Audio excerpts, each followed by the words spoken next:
Oh, we're live. Well, I think we should have had some warning. Is anybody working over there? And the sun always rises to once again offer the opportunity to take part in episode 88 of Jabber Jawn. We all skated in various forms and states through the Thanksgiving celebration. I actually had a brand whole new fresh turkey bird yesterday, fresh from the oven, which was mightily delicious. That 1 week pause gave it time to pop fresh like it was Thanksgiving all over again. But enough about me. We here at Jabber Jawn are glad to be back with you once again. The football season is falling into shape. The best of lists are appearing. Final straws are being drawn for various New Year decisions. Past regrets are being brought to the surface to remind you to think twice sometimes about some things. It's why we do this. We talk it out. We twist and shout. We get mad and pout. We drink port and stout. Join us tonight and tell us some of your faves. My fave right now is we watch this James Bond kind of movie from the 1960s called Some Girls Do. The movie was entertainingly stupid and fun, but the main James Bond guy had a signature drink just like James, but his was a black and white with water. We looked it up and it's not a drink I think I would enjoy, but just that name. How smooth to walk into your favorite corner bar and use a black and white with water. If you've ever tried that, let us know. Or just tell us what caught your fancy while we were gone. We feel out of touch. Catch us up. Write in. Become a sponsor just by making a comment. Hope to see you tonight. Let us know. Nathan has provided all the contact info.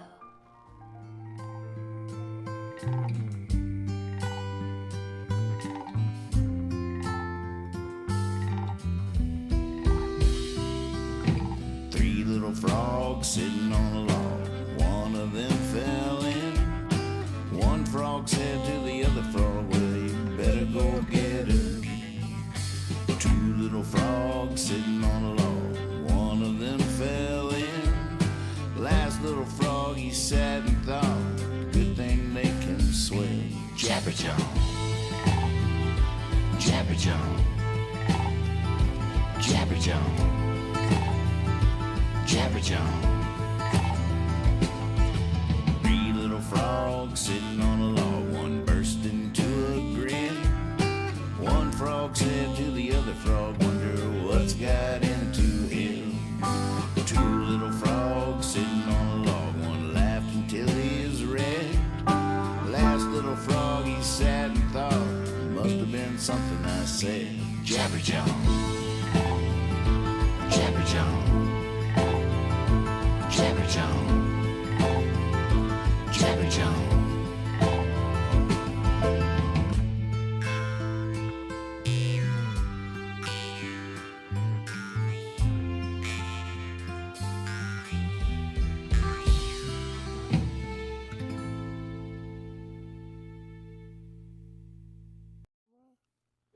Yep. Good grief. Oh what a my goodness, we close. are live, folks. Welcome to Jabber Jawn. Hello out there. I'm Nathan Moore. I'm Kyle Hogg. I'm Steve Moore. It's good to see you, everybody. Good news, the chats seem to be working. We are seeing the chats from Twitch, from Facebook, from YouTube, wherever you are. Chime in. We need to hear from you because we got nothing. No idea what we're talking about today, but it's episode 88. And that was the year I graduated. You know what I was thinking about when I was walking Percy? I'll do the arriving song here in a second, but I was thinking about this when I was walking Percy. It was like a whole thing when I was in high school, and tell me if you remember this, but you took, like in male cheerleading or different school assembly events, you would chant the year you graduated. I was 88, so the chant was 88, 88, 80, 80, 88. Did you do that? I can't remember. You don't remember that? 83, 83, 80, 80, 83. Yeah, that would have been it. You don't have any recollection I don't doing remember that? that, no. But I think, do you remember that at all? No. It's a little bit longer for you to remember, I guess. but then I was wondering, because every 43, it didn't, you can still do it, though. The thing I was thinking about, though, is what happened when it got to the year 2000. Yeah. I feel like that was the end of a tradition, 100-year-long tradition. They had to get Because in. suddenly, like, What would even the class of 2000 chant? Yep. 2000 more. 0 0 0 0 0 0 0 0 0 0. That That's all I tried. So you really ponder things when you walk Percy, don't you? of course. What is she gonna do? Were you saying it out loud while you were walking? Zero, Just zero. talking to myself. 0 0 0 0 Ot, 0, ot, ot, ot. But even like 01, I guess 01, no, it's 01, all 01, it all 01, just 01. falls apart at 2000. I feel sorry for those kids. Oh, one, you could say I want to graduate.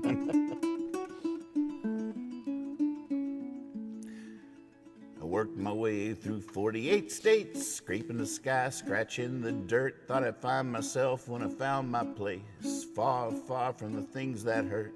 Atop every peak, under every stone, I searched everywhere for home, but it was nowhere, and I was all alone. So I gave up, went back home, back to tiny town, tiny town, tiny town. I've looked and I have found tiny town, tiny town, tiny town. To where I'm from, I'm bound.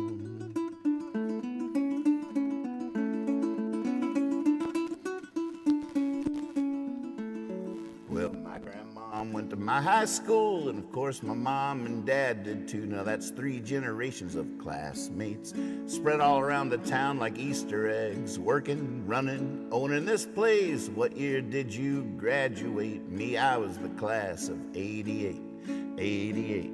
80, 80, 80, 80, 88. Tiny town, tiny town, tiny town. I've looked and I have found tiny town, tiny town, tiny town. To where I'm from, I'm bound.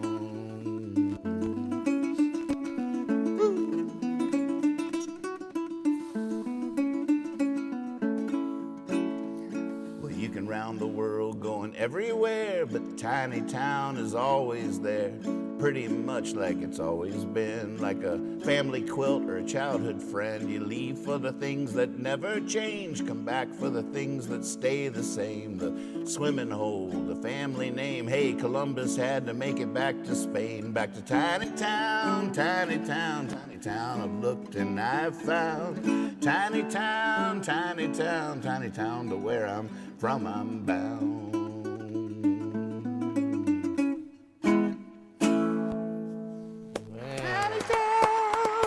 I love it. Perfect. Nice. Yeah, I actually had to relearn that song. I'd forgotten all about it, but as soon as I saw it was episode 88, I was like, oh, 88, 88, 80, 80, 88. Here we go. That's great.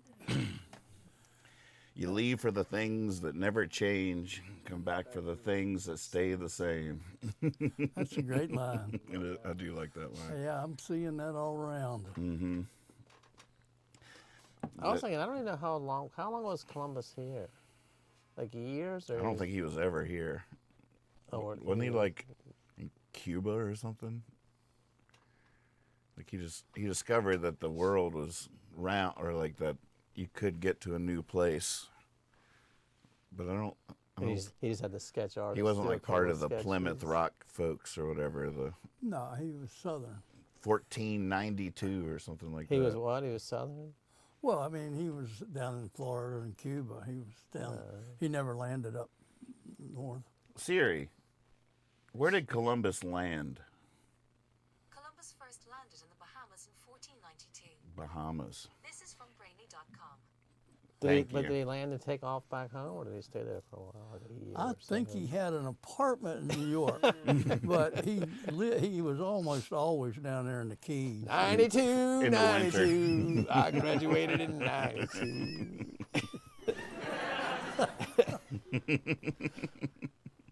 Now that's weird. Everybody knows Columbus, but I don't know if they didn't build like a huts or anything. Did they? They just found it and went back. They must have done some mapping or something. Well, he had mappers with him. He had naturalists with him. They were on a study and Right. trying to figure out the whole world. So I wish I should know more of the history, because my birthday is actually classically Columbus Day, but I don't know as much. I mean, I know that he's become the true history is revealed. He was a way more scandalous and horrible creature than I ever was taught when I was growing up. But I don't know that. I still don't know the deeper story.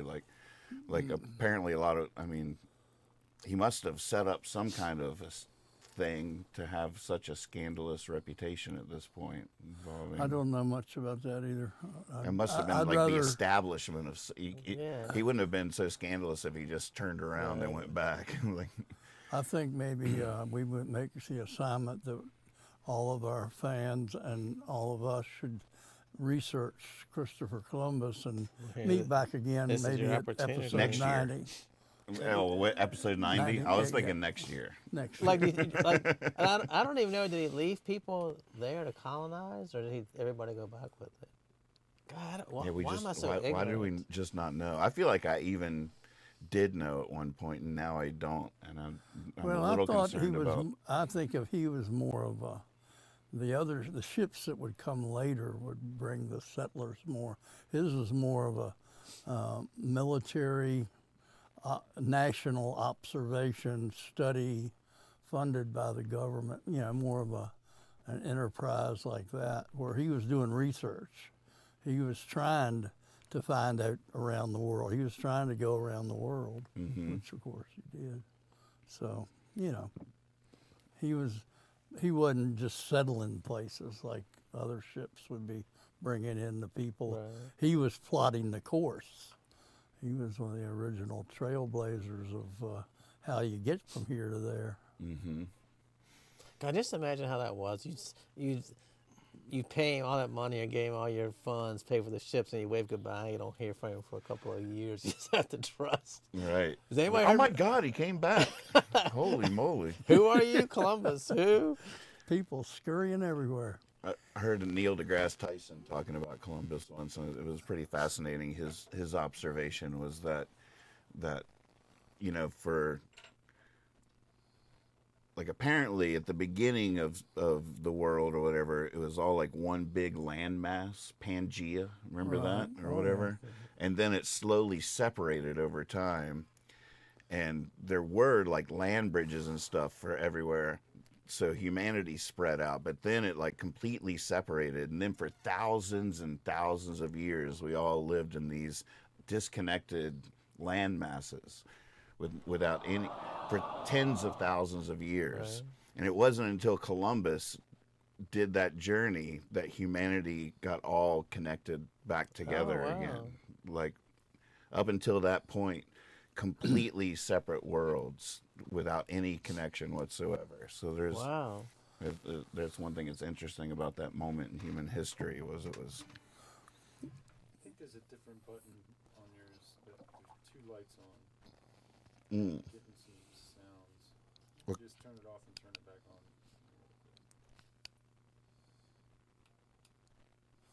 Well, he's been talking. You ought to be getting some kind of sound out. Hey. Yeah, it sounds good now. Is that better? Yeah, it was cutting out here and there, but looks like I'm on. These things. Might be a sensor. Right, yeah. Now, like, I think we had this discussion about outer space before. But if you say it was 1492 and they said you can either get on this boat with Columbus or you can hop on a camel's back and take off, what would you have preferred to do? As far as exploring, camel's back. I think I would too, because at least you know sort of how you got where you're At going. any point in time, you can get off and be on the ground. Whereas the ship, You're stuck. Yeah, I mean, I just can't imagine being out in the middle of that ocean. I mean, it'd all be terrifying when a storm comes. If you're just like in the middle, because with a camel, you imagine a desert, which isn't that much better than an ocean, really. Like if I could ride my camel through the woods, now we're really talking. But I was just reading something about the Wild West had a bunch of camels back when there was cowboys and stuff. Like they were, you know, what? Like they had camels that they would ride. Come on. It wasn't like all cowboys were on horses. There was actually people riding In camels. America? Yeah, riding camels. I guess there wouldn't be around. cowboys anywhere else. Well, you never see that in the Clint Eastwood movie. Eastwood pulls up on a camel. You Clint- ever try to Clint rent East- a camel? What's that? You ever try to rent a camel? No, It takes a lot of money to rent a It's true. camel. I bet Horses Clint Eastwood are a is dime a pissed dozen. off. He hears that information, and now he's too old to really make the movie effectively. Like, dag nabbit, why did I just learn this today? I hope Kevin Costner's listening. Yeah, exactly. He's still got time. He can still work a camel or two into the next script. That's a whole thing. That's a whole thing, Let's make it real. man. Yeah. Maybe I need to. I did read that recently, but maybe I need to verify where I read it from. If anybody's watching, can you verify the number of camels in the Wild West? Kyle's just making stuff up again, like we don't No. have Google, like we can't research. He's acting like it's 88 up in here, when you could just make stuff up. Come on. Nobody knew any better. If you We're gonna sounded, need a fact checker right here. if on you Jabber sounded John. authoritative. Come on, all you camel dealers! Somebody just wrote something about circumcised. What? You can't just say it like that. In Somebody- 7th grade, I probably told my class Magellan was the first to circumcise the world.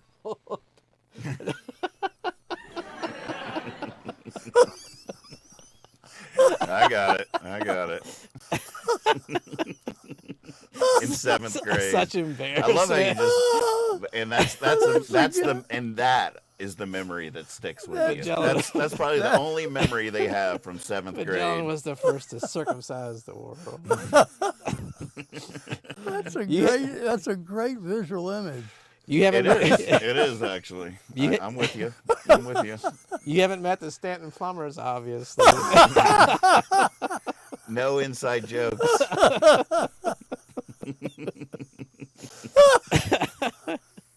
Oh, well, at least we're having fun. At least we're having fun. Oh my God! It's good to see everybody. I'm so glad we're seeing the chats. Apparently, there was just a Come on, huge camel earthquake people. on the West Coast. On the Sorry West about that. Coast? Yeah.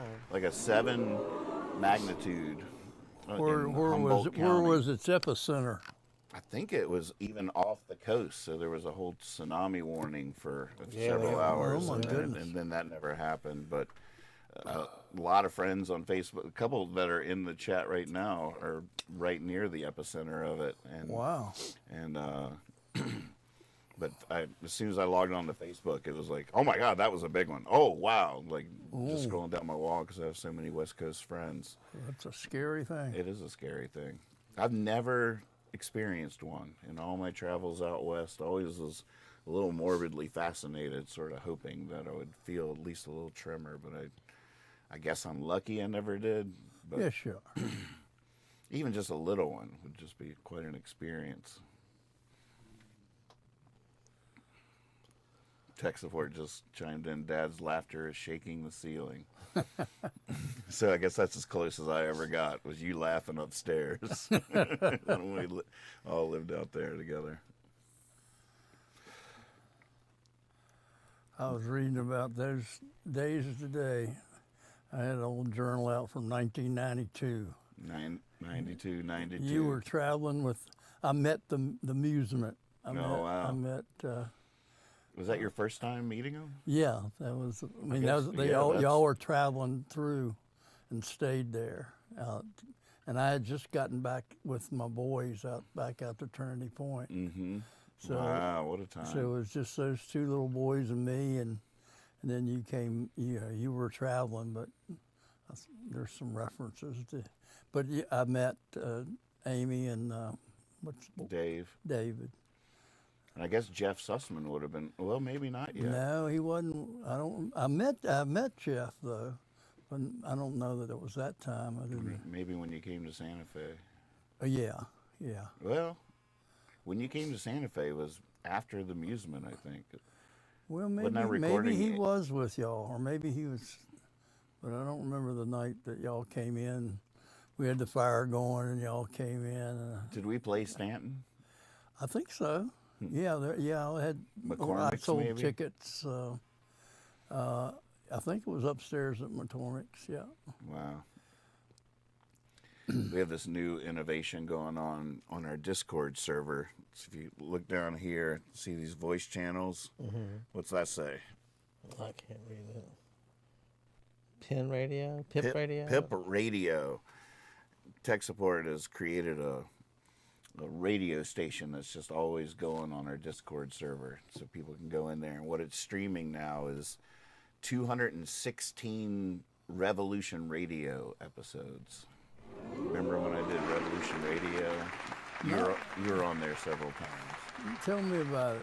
Well, Refresh apparently, my memory. I can't even believe, time's going so fast, but it was 10 years ago in this house. And down here. And instead of doing the hot off the hippie fiasco stuff, I started a radio station streaming live on the web from the house.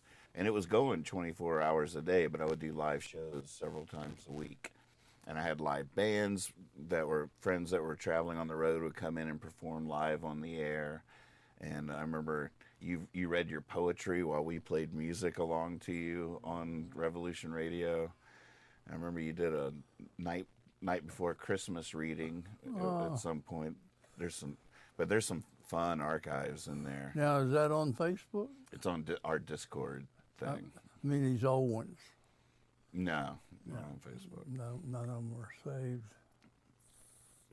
But 216 episodes. Wow. And yeah, I've been listening in. There's a lot of interesting. In some ways, it's been a little sad because I've been so convinced on the daily practice that I'm better than I've ever been, but I'm sort of crushing it on some of those Revolution Radio shows with a little bit more youthful energy than I have now than it was just 10 years ago. It's a little depressing. It's like, oh man, I might be able to do some stuff better now, but I can't do that anymore. Just that well, spirit. I think that's part of the maturing. You can't expect it to be the same. Right. And you are going to slow it down a little bit. So some things will sound better that way, and some things will sound old that way. Right. Yeah. Yeah. Onward. That's the only direction to go. Onward. Onward. That's good. I gave up on that upward shit.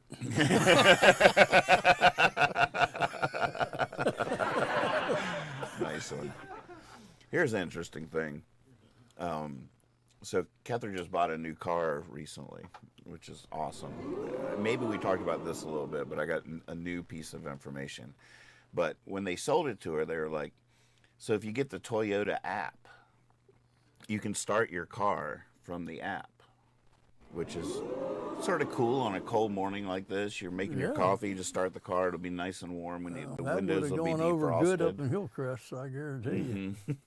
But my first thought when I heard that, I was like, oh, so people can just control your car from afar, which is true. She's not even willing to get the app, but it doesn't change the fact that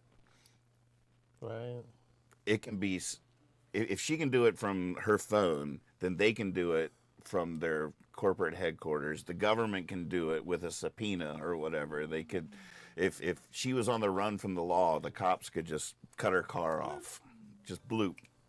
Which is, so that's just a fascinating thing. Well, I find out today, Mom orders a package from Amazon, and when the guy delivers it, he comes, opens their garage, puts the package inside, and leaves and closes the door and leaves. So I get a text from them this morning. They're like, well, you know about all this technology. How in the heck did an Amazon person just open our garage door? So I did a little research, and it's a whole thing. Like, you can like enable that option, and if you have a smart garage door or whatever, they can do even your house, your car, but the thing is that Mom either unwittingly clicked that option. But he did it with his phone? He just did it with his phone. Or the Amazon person did. But she either unwittingly agreed to do that, but it's already weird because like you can unwittingly agree to that. You don't have to put in a password. You don't have to like go through some kind of rigmarole. Sure, you want to do this? Yeah, or just enter some kind of code or something. Right. Like in some ways that's a great thing because it signing up for stuff and making stuff happen is easier. Like if you get a smart fridge, you want it to be as easy as possible. So they've made it so that you don't have to go through as much rigmarole to get your stuff working these days, which is great for a user level. But on the other hand, they had no idea. And the other option is that they didn't even approve of it. It just wasn't not approved or something. But the Amazon driver came, used his Amazon thing, went bam, and opened their garage. Put the package inside, closed it, and left. And they're just like, what just happened? I agree. That's ridiculous. Isn't that insane? That is. What if you had a dog in there Uh-huh. or something that would get away or would Right. attack him? I mean, if I was a driver, I wouldn't want to open a garage door like that. It could be rigged to shoot you. Right. I mean, that's not right Isn't that wild? on a lot of levels. There's no telling what's in their garage. I know. They could have found the bodies. Yeah, In it's, the middle of a recording session, porn, all kinds of stuff. Mm-hmm. Yeah. It's wild horizon we're entering into So with they all this can- technology. You can let them in your house then. When I looked it up, they were like, it can give them access to your car, to your front door, as long as you have a smart lock or on anything. And most cars have that. Some houses apparently now have it. So Wow. instead of keys, you punch in a code, or it's connected to your phone. So you get home and you're just the proximity of your phone opens your house. Amazon now has that same access. It's a trip. yeah, that's wrong. Mm-hmm. I did hear that Somebody was using Walmart's grocery delivery and gave them permission to put stuff in their fridge. They weren't home and they got into, but this seemed like it was more like they got in touch with the driver through the app and said, you can go in and put the cold, I'm stuck in traffic or whatever the case was, and they went in and put the stuff in the fridge for them, the stuff that had to be cold. I mean, if it's what you want, it's pretty neat stuff. But, whew, it's definitely an interesting world we're entering into.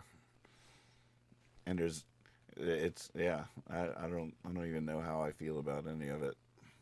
I love, hate all of it.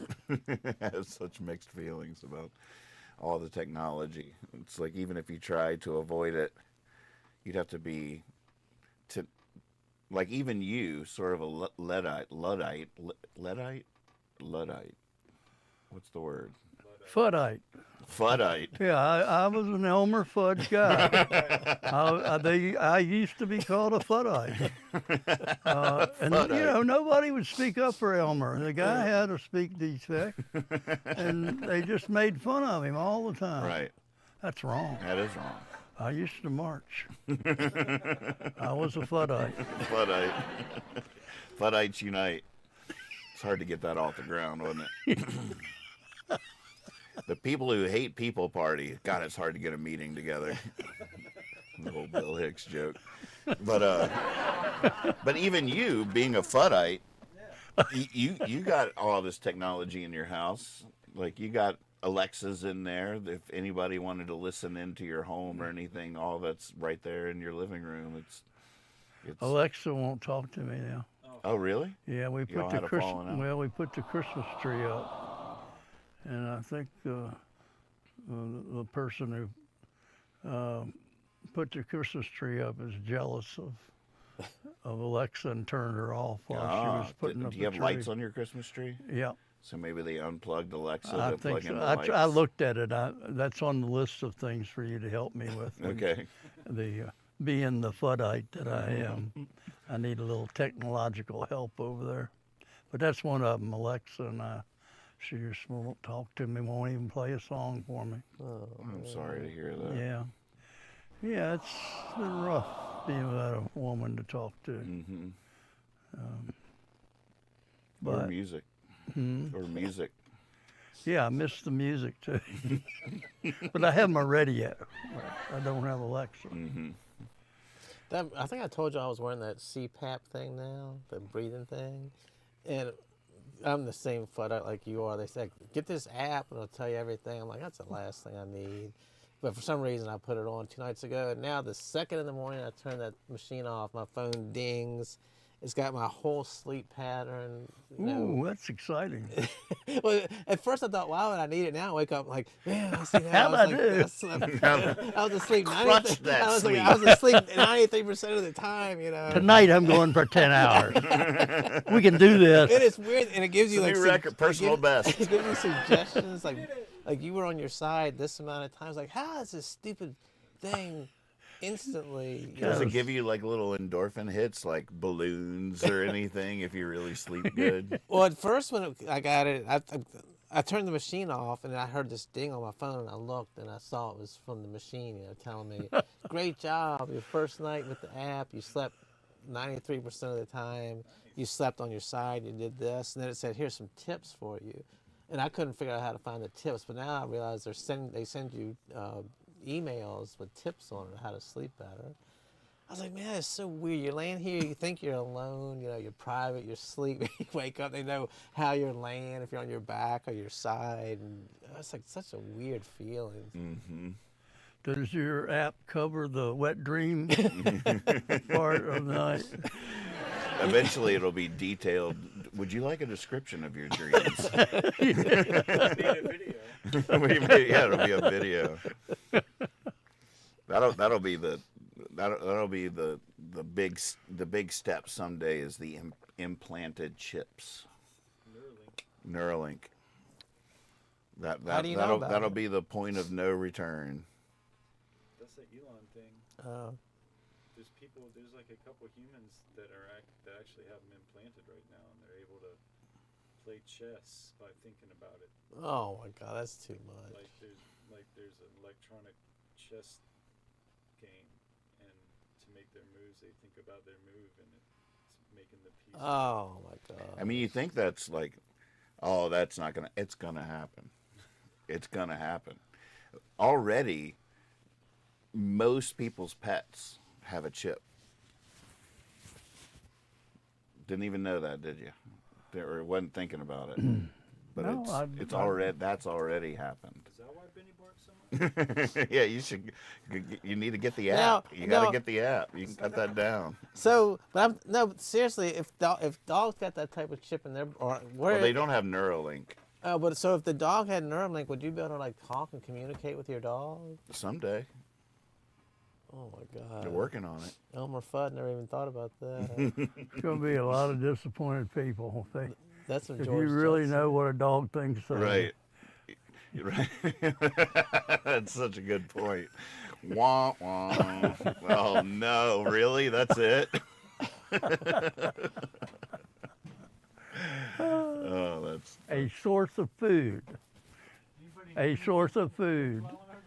I guess not. It's so science fiction-y, though. I mean, science fiction written in the 40s or 60s and 70s, that was only 50 years ago, and All that came true. they've already surpassed it. Mm-hmm.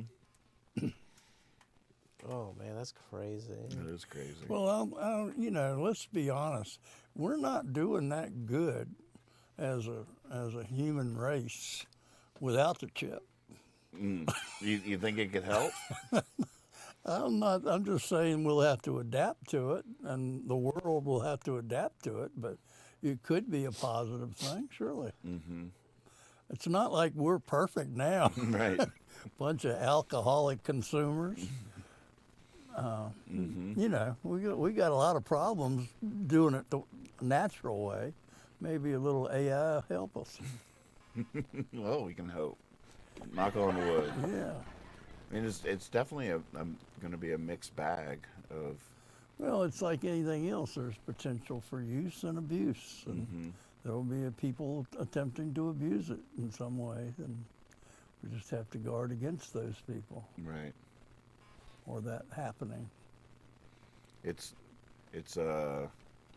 But here's an example where you talk about the serial killers, and one of the things I don't like is how the media, the TV, just keeps talking about these same cases over. They glorify the serial killer. But my point about the technology is that it's harder to be a serial killer these days because of all the technology, because of all the cameras. They're getting caught sooner, and the technology is there to put them away with the evidence that they can get these days that you couldn't do earlier. Right. So there's that as an example of how your technology could, in the long run, be helping the society. There's no doubt about it. So there's that. Now, have you heard any more about those 6 cameras that were put in the stand? Nah. You? Well, what was it? The new license plate reading cameras around town we talked about. Yeah, I don't see that as a problem.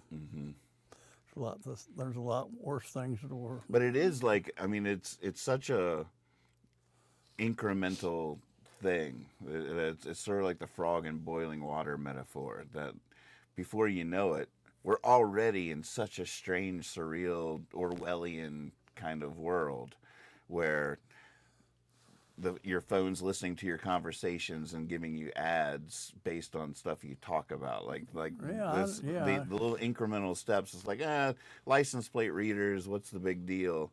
But then you watch like some dystopian future sci-fi, and you realize that most of the technology that's in that dystopian sci-fi show are already sort of stuff we've done, like the Orwellian nature of these cameras and stuff. And like, there is the good side where it's harder to be a serial killer, and then there's the bad side that you can't really escape the technology and feeling watched in every move you make. Like, already, because of this phone, the government knows exactly where I am right now and what I'm saying. and as you incremental, and then you get there, and then all the cars will be self-driving. All of our appliances are smart. All the Amazon guys just opening your garage door, and then 10 years passes, and you're just like, oh, we maybe should have not done that. But it's so hard to imagine stopping progress. We're not going to not do it. That's the thing that's so interesting. Right. Like, no matter, even if it turns out to be this horrible dystopian reality, I can't imagine us not going there. It's sort of like if at the beginning of fossil fuels, if there had been people being like, this is going to destroy the earth from what they're going to call climate change, we still would have done it. Yeah. Well, yeah. We still would have done it. Like, I mean, come on, how cool is it? It's a car. It's so much better than a horse. Don't even get me started. I love my car. I know Fred says that it's going to like fill the atmosphere with particulates that are going to trap the heat, and it's going to be the end of the world, but it's so much better than a horse. Like, I just can't imagine any way to warn people that will stop them from engaging in the progress and the positives and the what would it have taken? How could anybody, if fossil fuels are going to be the end of humanity, what could have happened back in the day that would have stopped humanity from engaging in that progress? Nothing. No, I don't think so. In terms of the way you phrase it, I don't think it was going to happen once they saw the opportunity. Mm-hmm. There was a chance to provide energy, and because of it, we have a world that we have today. Mm-hmm. I taught in the 70s. I told my students that there would come a day that we would have to limit the amount of fossil fuels we use because we were talking about a finite resource. We are going to run out. It's just a question of time. And now I'm watching the ball games at night and seeing the parking lots of these stadiums in Arizona with thousands of cars, and you look at any interstate and you just see bumper to bumper More traffic. than ever. More than ever, people are driving. So where do you go with that knowledge? I mean, that's exactly what you're saying. It's just the way it is. People are consuming. We have a society that's built on consumption, whether you need it or not. In fact, the whole advertising idea is we're going to try to sell you something you really don't need. Right. If you needed it, you'd gone and got it. Right. But If you needed it, you wouldn't need us advertising it. exactly. But there's always somebody inventing. The thing is, when somebody invents something new, it's like what was wrong with the record? There was nothing wrong with the record. We were all happy with records. Nobody wanted. I wish I had a different way to play this. But then CDs come out. Nobody says, "Do we really need that?" Well, first cassettes. Yeah, like Then so. 8-tracks. So you just go get it. You're like, it's just the next big thing. Like this. It did become mobile. Once it got off Right. vinyl, it did Right. start to take it with Right. you. That's right. You could stick it in the car radio. Right. Yeah. Which is huge. That was huge. But the thing But is, then we got bougie. Right? no, but the thing is, I don't remember ever listening to a record and thinking to myself, God, I wish I could take this with me. I didn't even, you just didn't even think about it. Man, I wish I could take this record in the car with me. But so every opportunity just leads to, I didn't even know I needed this. Yeah, I know. Right. Yeah, that's the next phase. So it's like people riding horses are probably just fine with it. And they're like, God, man, I don't even, what is that? It's a car. Man, let me ride in it. Oh, I need one now. It's pretty amazing. There's like this old photograph of New York City in like 1902 or something like that. And it's all horses and one Model T. Oh, wow. And there's just one car and all. I've seen pictures of downtown Stanton with the horses. And it's just such a trip. Like I remember when I worked with Alzheimer's patients in Texas when I first moved out there, there was this lady, Tony, that was regaling me with stories of when their town got their first car. Like that's how close this history is and all this change. Like there weren't probably planes when she was a kid. Yeah, like it's just such a trip how fast it's all happened. That same area of New York City 10 years later was like one horse and all Model Ts.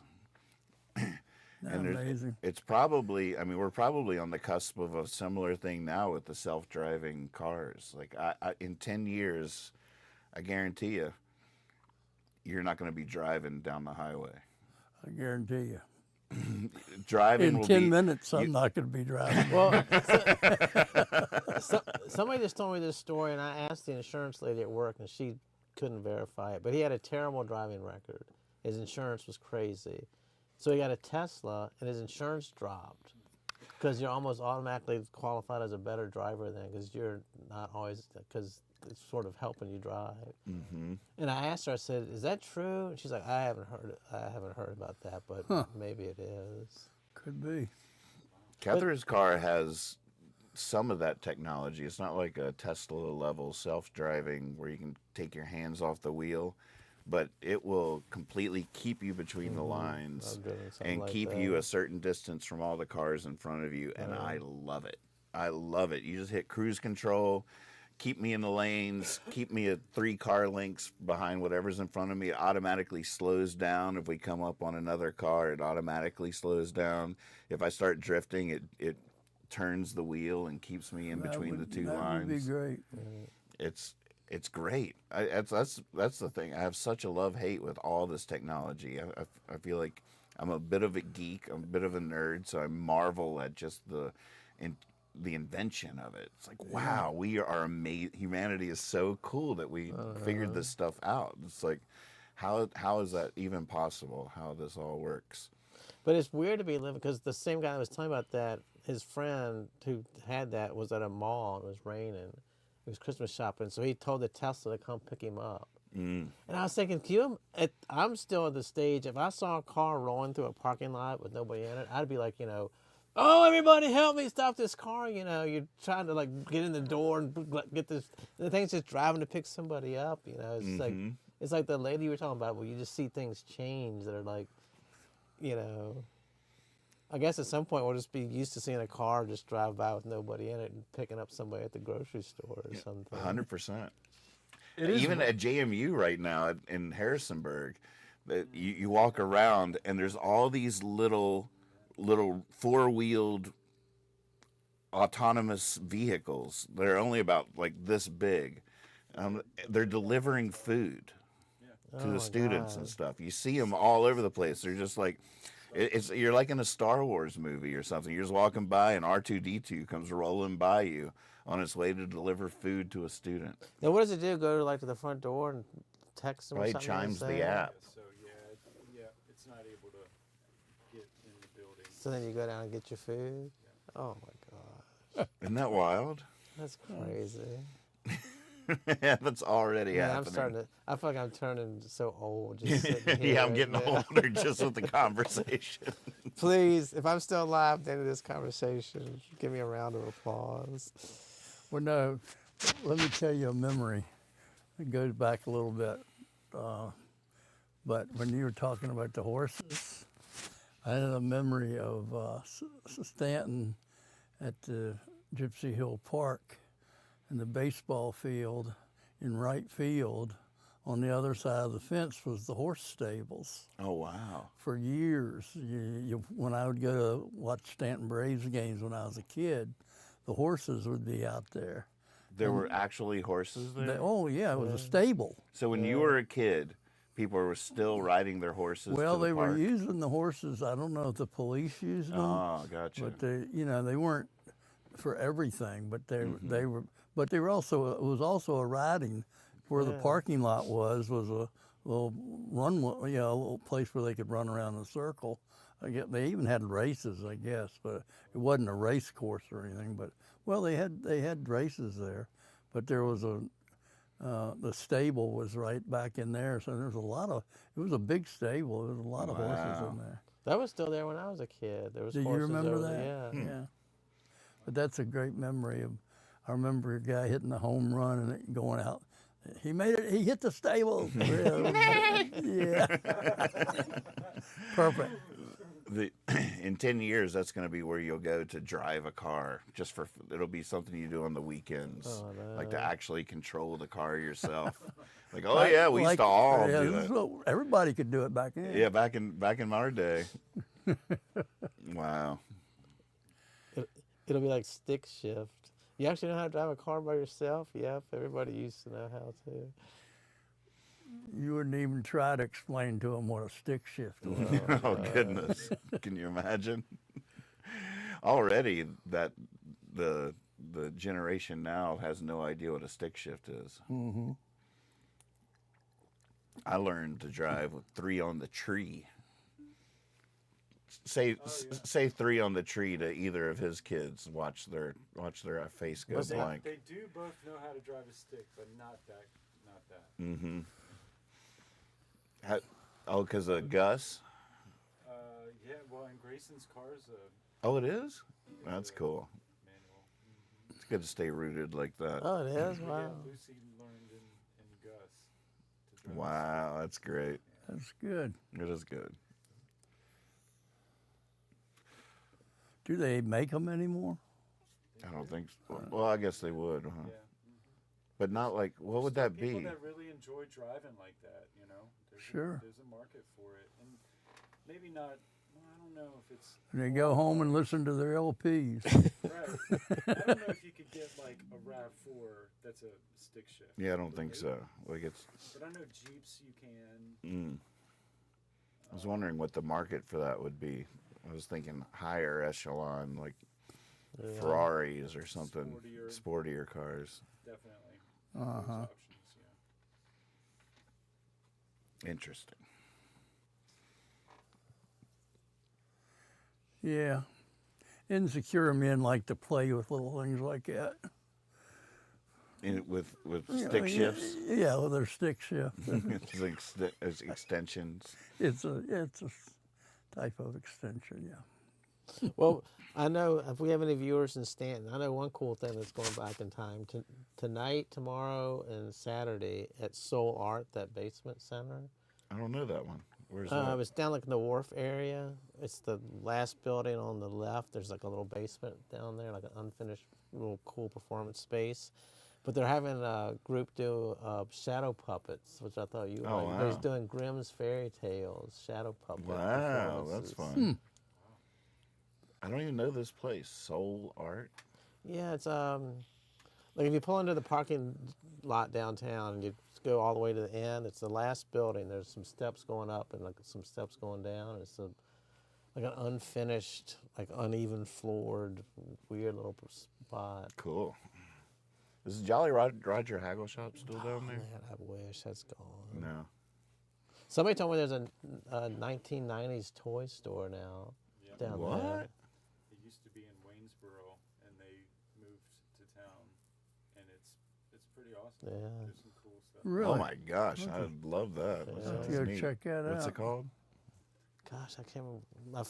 When my family was here shopping, they went down there and like, you didn't never been there? I was like, no, I didn't even know it was down there. Can't remember the name right now. And that's its theme, 90s toys. Yeah. Well, it's like from the 80s, even 70s, and there's some old toys though too. But yeah, a lot of action figures and stuff from like the 80s. Is it used or new?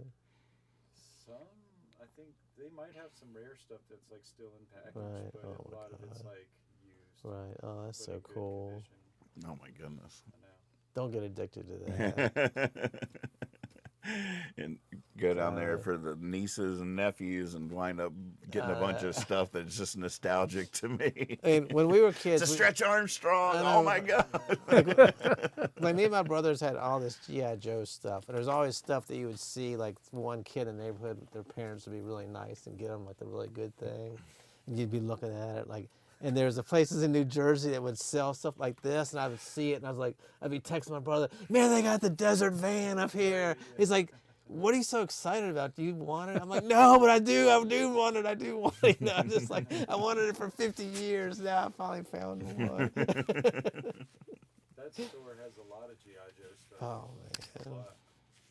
They got the big aircraft carrier. They got Oh, all this stuff you could they have never. a lot of stuff. Your parents were too.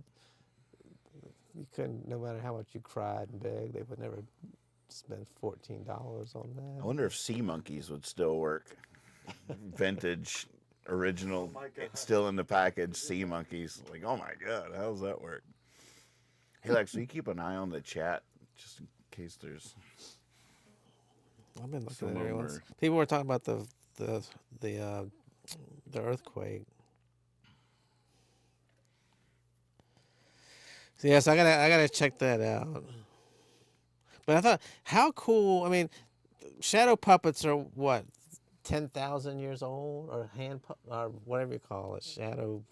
Are they shadow puppets? Is that what it's called? Mm-hmm.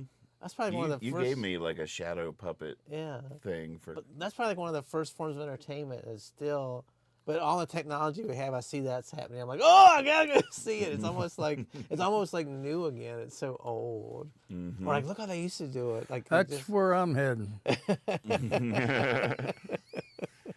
That's one of like the oldest philosophical allegories is Plato's cave.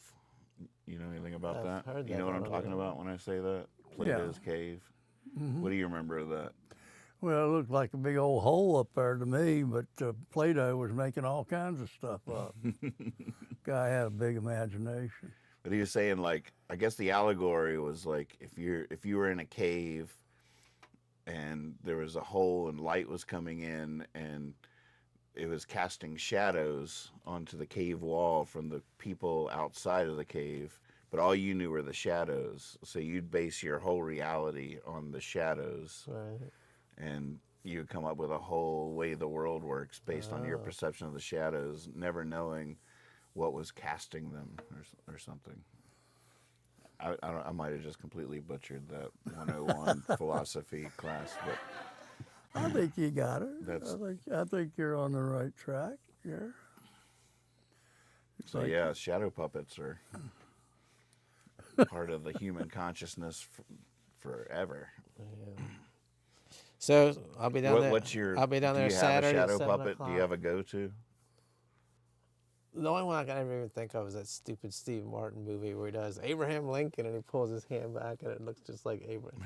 Right. Dead man don't wear plaid. Oh, that's such a good one. Steve Martin was such a genius.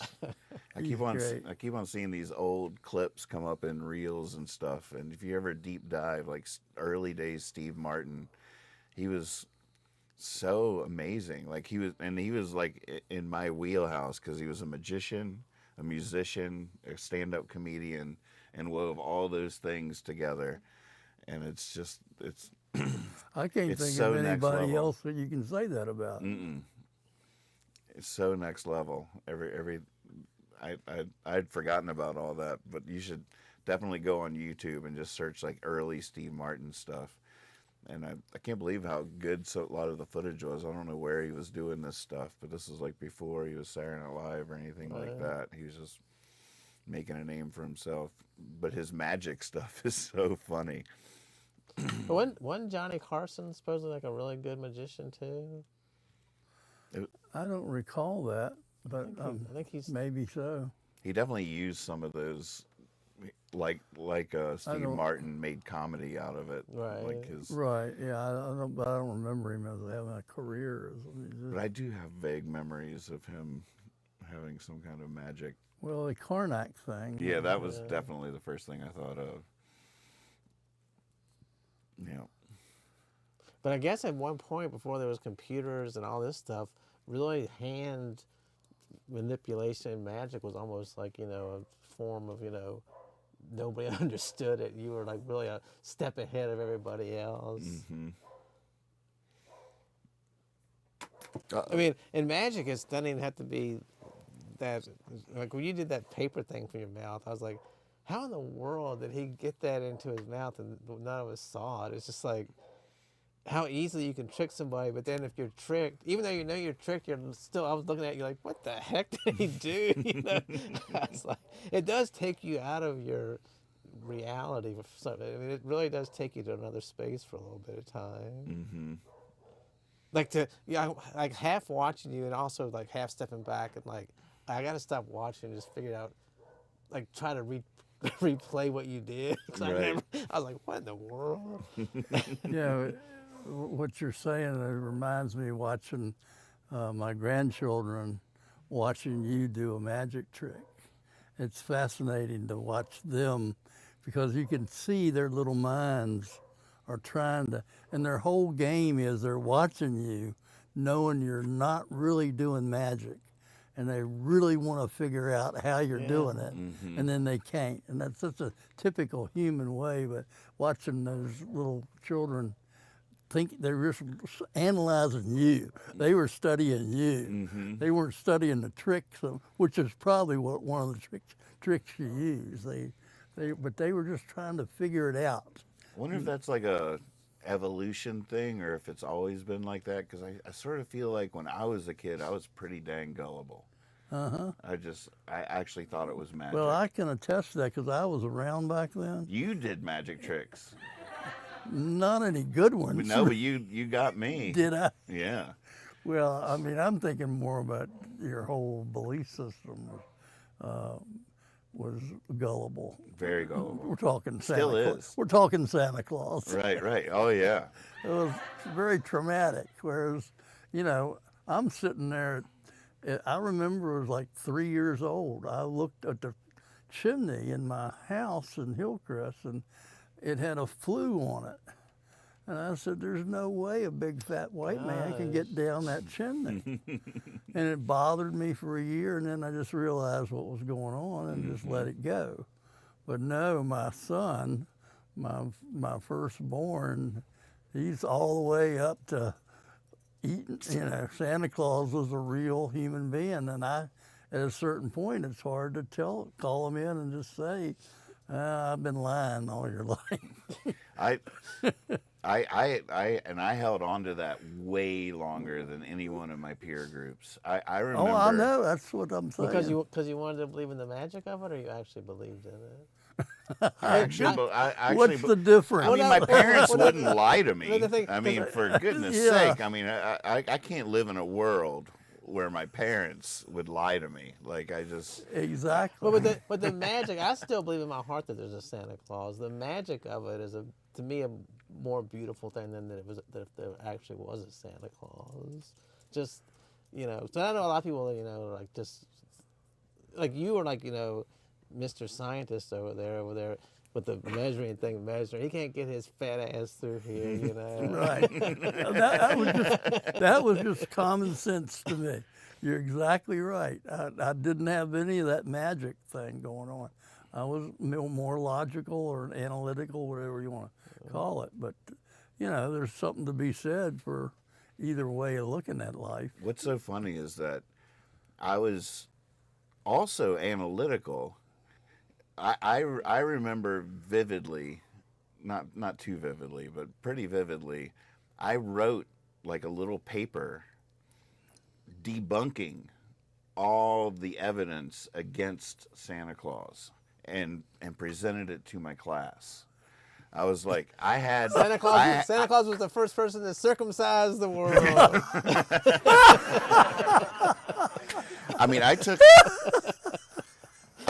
took all the arguments and addressed them one by one. All the evidence against them, like, I saw. I'm still a little nervous talking about this on the show, but we've already done it. We've already spilled the beans. But No, I feel we haven't. They don't know. no, because we already said. I can't even say what we've already said because I don't even know why I'm feeling let me this. just say this about it. There was a point in my life where I just honestly looked at my children and said, yes, I do believe in Santa Claus. I have been Santa Claus. Somebody's been bringing you those presents. Somebody's been magical in your life. Somebody cares about you. And there's a lot of people out there that know there's no Santa Claus because he's never given them anything. Oh, that's a beautiful.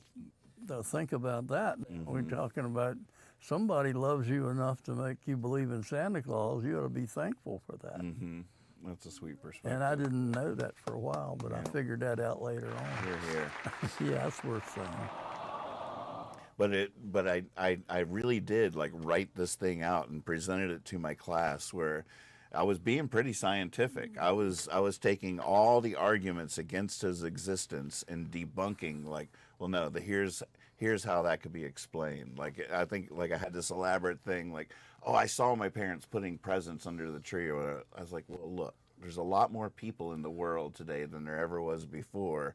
He has to start a little early, and he goes and delivers the presents to the parents, and then they put them under there for him because he can't. He used to be able to do it all in one night, but because of overpopulation, I was very scientific.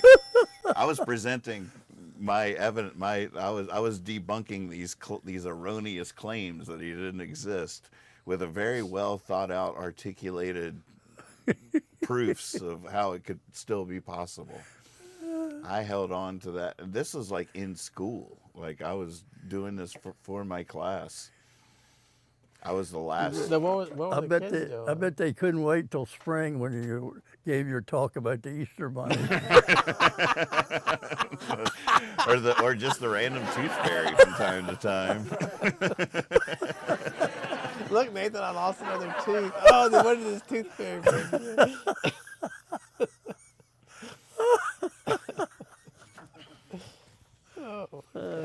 Lordy. No, what do you think about like this Elf on the Shelf and all that type of stuff? I never, Did you do that? Was that when your kids were young, or was that? No, we didn't subscribe to it. And then I had a cousin that was very into it with her young daughter, and thought that our kids should be included in the club, and got one for us. And then our kids were like, "Wait, we got what? We have one." What's funny is that it's still, so we rented out our house, and we don't live there anymore, but it still lives on top of one of the It's cabinets still in there, watching. in one of the built-ins. It's still up there. It's where it belongs, right? Elf on the Shelf. So did you ever move it around or do anything with it? Yeah, we had some fun with it a little bit, but we were notorious for forgetting. And then, like, you know, Lucy was always like, For those of us that don't really know what y'all are talking about, explain it to me a little bit.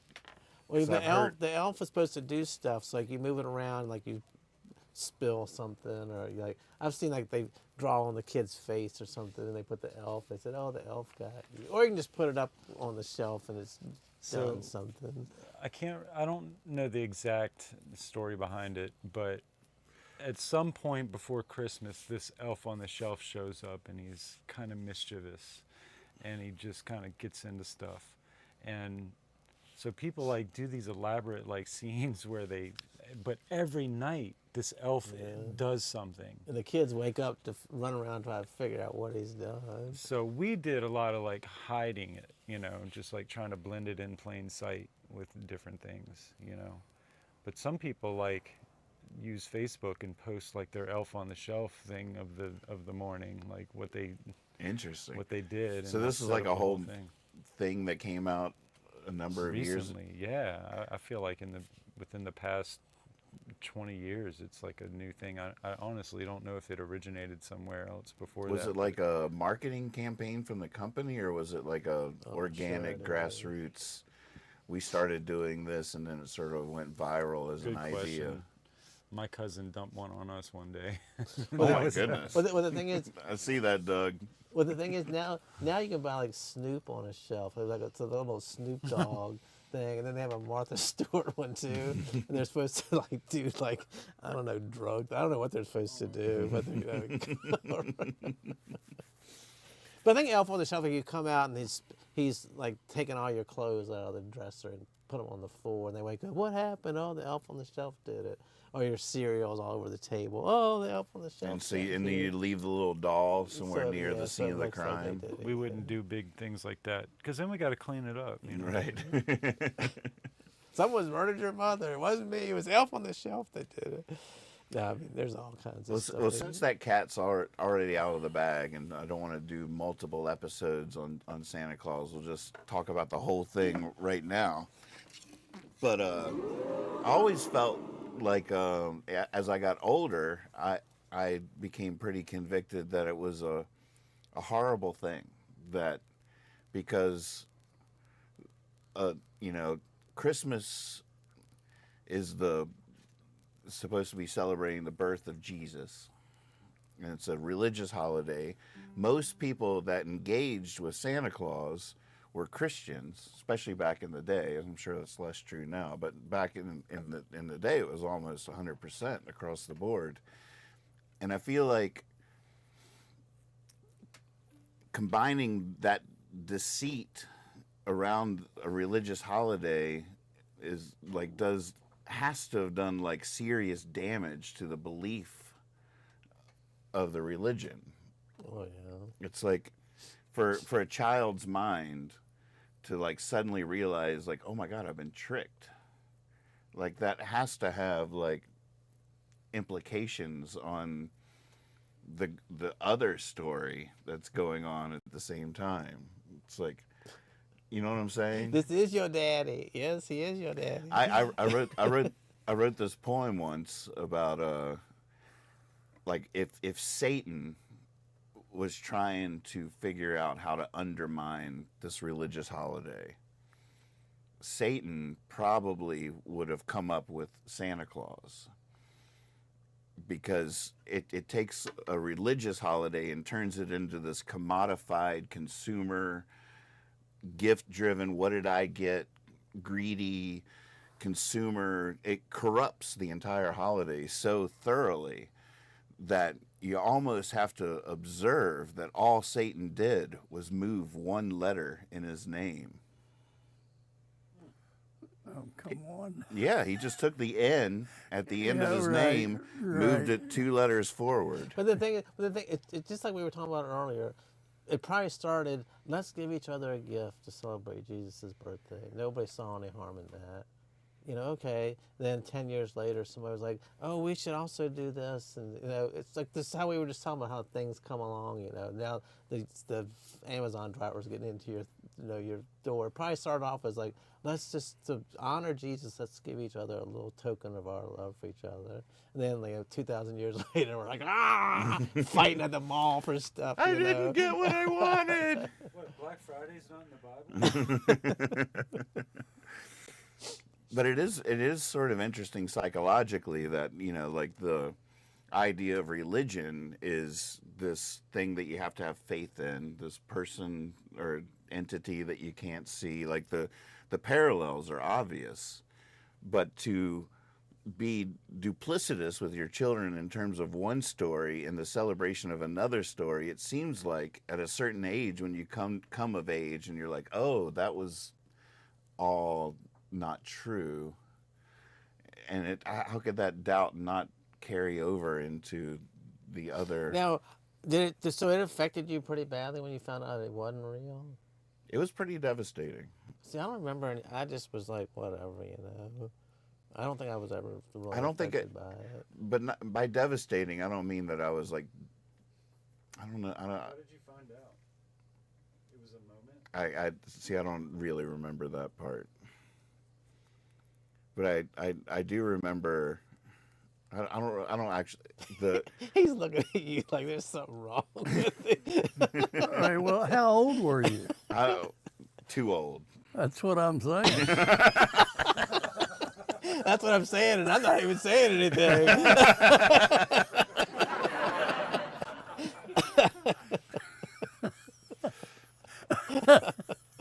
I still think it's pretty. It's a Well, it's pretty. sort of beautiful that you believed in it that long. In a weird way. I mean, not weird, but in a sort of magical, special way. Well, because you were a magical kid, that stuff, illusion and believing in it. So that probably fed your belief in Santa too. But why wouldn't a I'll child? bet you believed in the magic of a young girl's heart. But I mean, like why wouldn't you then wonder about this whole Jesus thing? Oh, I see. Well, I think you should, Well, I'm just and saying. I think everybody does. It seems like a misplay by the religious community to have invented this fictional character. And All right, to wait, just- hold when on. you're trying. Hold on, Okay, Santa Claus was invented by Coca-Cola. It's true. All right? It wasn't invented by the religious people of any time. It was built on consumerism. So what you're really complaining about is how the advertising industry created this monstrosity called buying stuff for people for Christmas. Mm-hmm. And it fills up a void of the empty winter, and people like it. Mm-hmm. It gets us through November and December. Those are rough months. Mm-hmm. So that's what people are playing around with right now. So I don't think it has to do with any loss of religious. It's just, and this is not the original idea was you're going to give presents to the children, and that's a beautiful idea under the tree, and it was a great idea. But the whole idea of selling the whole thing for profit Mm-hmm. and making money and using that money to make more money, that's what we're talking about, Right. as far as I'm concerned. Or anything else you want to talk about. I like your perspective too. Well, I enjoy hearing that. That's true. What you're saying is true too. It's just the way you can look at it in different angles. Oh, and it's definitely a fascinating fact about Santa Claus is that the likeness of him is actually copyright Coca-Cola. Isn't that something? Yeah, the what we Well, picture. I had the first one, 1906. It was a good one. Check the chat. It's still nothing better than a little 6-ounce Coke at first sip. That's so true. That carbonation's some good stuff, baby. Mm-hmm. Percy's got some good info in here about Santa, by the way. Oh yeah. Yeah. But you said something that I hadn't thought about. Christmas is, and it probably was invented for the children. The parents work and to show how appreciative they are and how much they love them, they give them presents. The weird part is, not that we do that, but as we get older, we just keep doing it. Like, I don't even have any kids, and I'm still out there buying from my brother who's 50 years old. I'm still like, you try to relive that magic. That magic is so strong in your heart that you try to keep it going, even though there's no kids even around. But it is the time, like everybody says, oh, we had great Christmases. It was always when you were a kid, it was how waking up, you didn't understand what was going on. Now it's just like, you're just handing people stuff. I hope you don't already have this. I hope you like it, But the true magic of Christmas was, like you said, when you were a little kid and the parents could just sit there so looking at each other, so happy that they had somehow saved up enough money to buy that. Yeah. Look how happy they were. Yeah, there was a lot of happiness associated with that morning. No doubt about it. I've heard some rumors that we've been talking about this for years, but is there a family memo going around that we're going to try to not do presents this year? I've heard some talk of that. I hadn't heard that. You hadn't heard that? No. I would be okay with it. Mm-hmm. It is a lot of stress. It can be, depending on your outlook on it. But for me, like, especially for the last few years, I sort of got myself in trouble because there was this one Christmas when I made everybody something really awesome. Mm-hmm. Then the next Christmas, I made everybody something sort of awesome. Then the next Christmas, I made everybody the stupid little thing. And I still haven't completely recovered from that. Now I'm just guilty. Now I'm just like, God, you suck. Remember when you used to make everybody awesome stuff? You don't love them like you used to. I'm really hard on myself. Then you're out there looking for. That's a sad story. Oh, I'm sorry about that. True though. Well, I hear you. But I'm still like, I mean, every year it gets a little bit harder because I have a little less energy for it. But I also like really want to give everybody something cool, and then you start just stressing, like, and running out of time. You're running out of time. Like, I haven't found anything from Mom yet, or whatever, and like, oh, that's so stupid, and like. I don't want to tell you on the show, but I do know what I want you to get me for my Christmas present. Okay. Yeah. But well, since you don't want to tell me, there's something magical even about being an adult. Just sitting in front of a lit Christmas tree. There's something magical about that. Mm-hmm. Just come down, plug the lights in, get a cocktail, and just sit there like, man, it seems so peaceful and nice. Yeah, I sort of love all this stuff. Yeah. Luckily, Catherine's still really into that. And just yesterday, I watched her go out the back door. I couldn't quite tell what she was doing, but I looked out there, and she was hanging up these bells with the holly on it and a little wreath in the backyard. And I was just like, oh, so sweet. Thank you, Mom. The decorations have started going up around the house, and the place gets transformed, and it is fun. It's nice.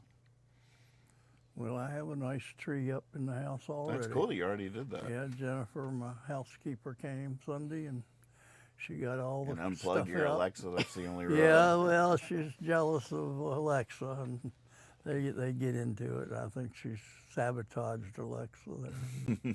But I do have a Christmas tree, just like you said. Makes me feel good every time I look over there. Doug says, in a sense, the act of giving is a demonstration of love when times are the toughest, a sense of collectivism and shared prosperity. That's very true and very wise, and sounds wonderful to hear this time of year.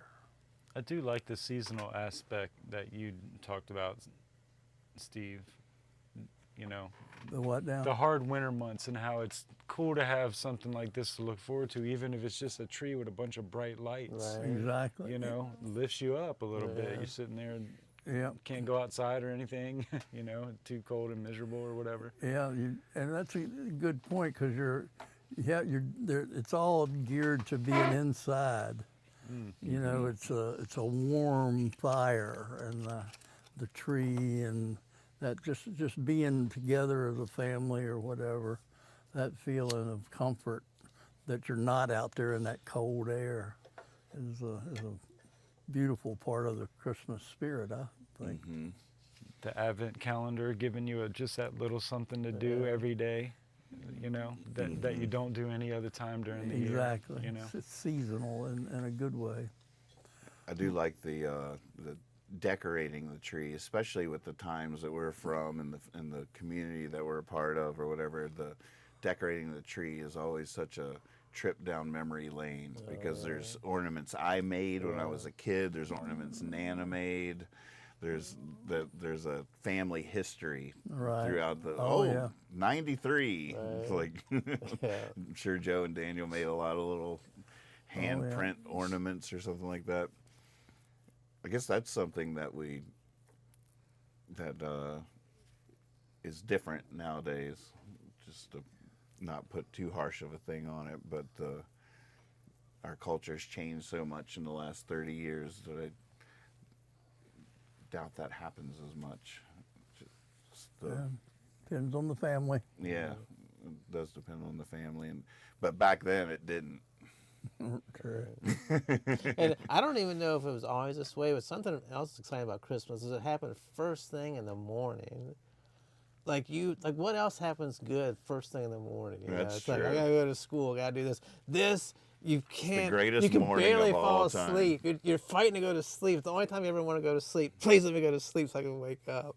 And then like your brother touches you, it's like why you go tearing downstairs like it's first thing in the morning and look what I have, you know.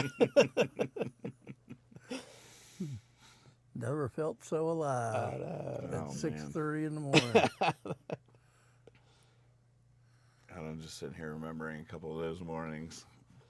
Whew. Especially like the race car track I got one year, but it wasn't like in the box. It was like set up, ready to go. Like oh my God, it was one of those electric ones. So you make the car go around the track. Well, that's something me and my brother talk about a lot now as my dad passed away. Like, when we were kids, he was in his 30s or whatever, and we would come down, the same thing. Everything would be set up. The G.I. Joes would be set up, like, with their guns. And, like, you almost, looking back on you now, realize he had fun doing that, too. Like, he was, even though he was an adult, he's like, man, look at these cool things. But you would come down and think Santa Claus did it, and he just... pride like coming off his face. So you don't even think about it when you're a kid. Right. But now you're like, God, he was like reliving his youth too, doing all that stuff. Yeah. That's beautiful. You enjoyed some of that stuff. Oh yeah, I was just thinking about. Didn't you some actually of that. get on the roof or something? Did you ever do that? No, I've been outside in an outfit and tried to walk by and let them see me a little bit, stuff like that. But yeah, we had some good days out there when they were little. Yeah, it's the classic Christmas Yeah. image or whatever. I the just tree just had that downstairs. visual image of the stairs. And them I coming had down and seeing their eyes. seeing their, as they, they're in their long pajamas, and Daniel had the red pajamas on, and they'd be at the top of the stairs, and I was down there, and they were wanting to come down, and I was, making sure everything was perfect, and then we'd let them come down, and they'd creep down, and then crawl around and see the tree and the presents. It was, then all hell broke loose. They're going to call the police. They've gone crazy. They've got us barricaded in the bedroom. No help. They were out there shooting the gun. God darn. They didn't even. It was a rough one. No, it was beautiful. And it's funny. My grandparents were like from whatever. Civil War times or whatever, but they would always have at their house, they would have stockings, and they would still put like oranges and apples in it and stuff. Me and my brother were like, what the hell? You know? But now I look back on it, like that was probably like a big thing for them, you know. When they were a kid, probably get an orange, you know. It was like, you know, Tangerine. We got tangerine. yeah. They were special. Those stockings are fun.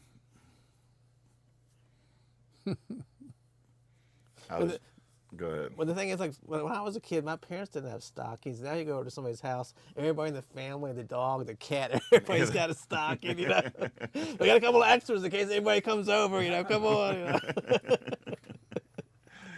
It's like, it used to be my stocking, my brother's stocking, and now, like, I'll go to people's houses, like, oh, what's all this, you know. Well, the Amazon guy can get in. We got to get him a stocking, too. You never know when he's going to stop by, you know.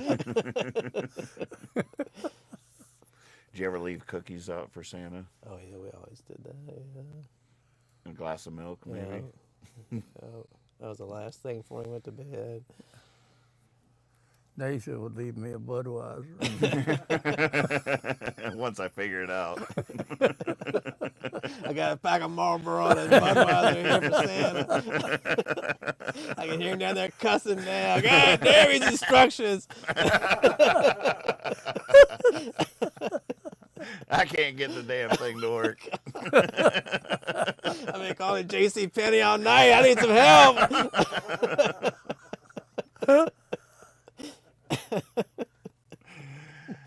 I just got a little sad just thinking about like seeing the plate empty of cookies and like feeling the presence of like that was awesome. Oh my God, he ate the cookies.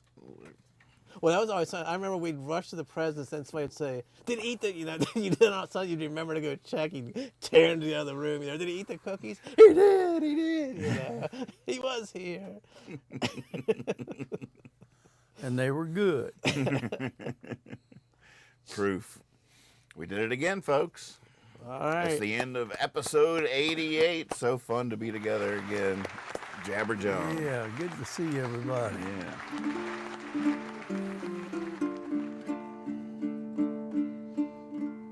This is the story of Satan's claws, scratching away at the holiday.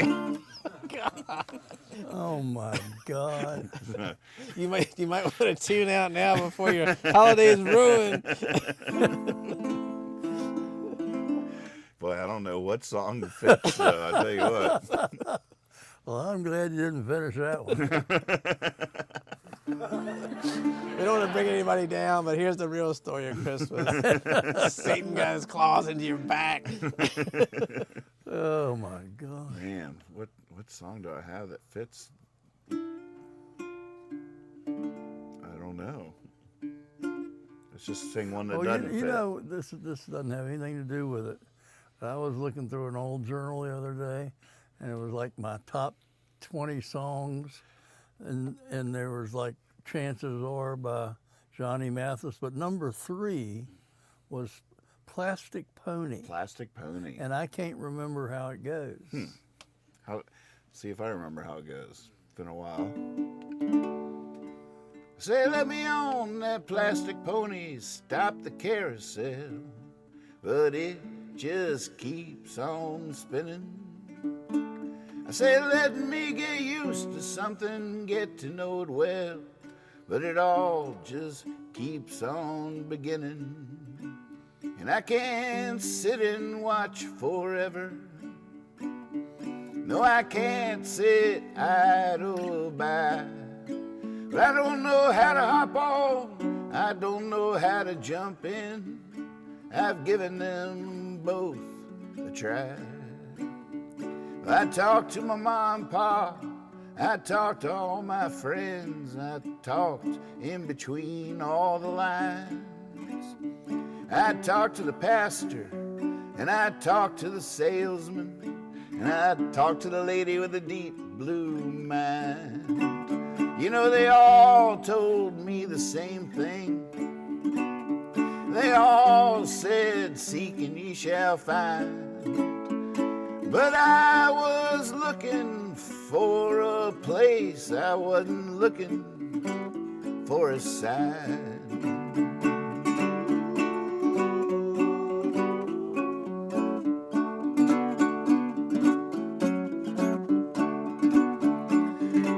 the presses, hold your horses. I want to read and write and squeeze something into me forever.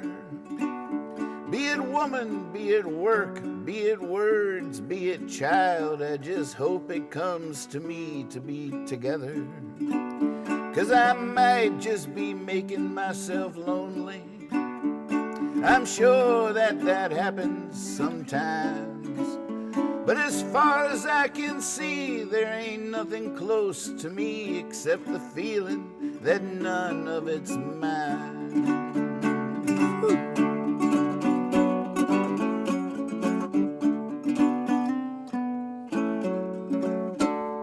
Wow.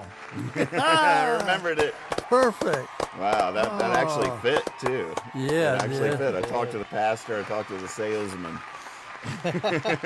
Merry Christmas, everybody. That's The beautiful. holidays have officially begun here. That was some holiday magic. It was. Stay calm, everybody. You got it under control. Keep up the good work out there, Good folks. to see y'all. See you next time. Glad to still be here. That was fun. Wow. That was cool, wasn't it? It was. Where did Plastic Pony? That's magic. It was, man. It was the Because that perfect just song. popped into my head. I saw that in the journal the other day, and I said, I'm going to ask him to play Plastic Pony because I can't remember how it goes. Did it come back to you as I started Oh, singing? yeah. But it's still amazing to me that it was number 3 of all time. I know, that That was fresh. must have been